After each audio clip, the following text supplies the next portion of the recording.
Hi everyone, welcome back to a new episode of Quick Guide. Today in this video, I'm going to show you how you can log into your OpenTables account. Keep watching the video till the end. To log into your OpenTables account, firstly open your OpenTable application.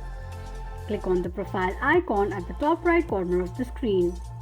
Enter your phone number to verify your account and tap on Continue.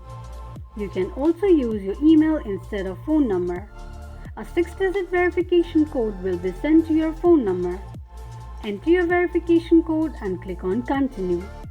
This is how you can log into your OpenTables account quickly and easily just in few steps.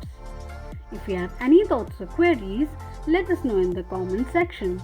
Don't forget to subscribe to our channel. Also press the notification bell icon so that YouTube will notify you whenever we post a new video. I hope this video was helpful to you. If it was, go ahead and give us a thumbs up. Thank you so much for watching.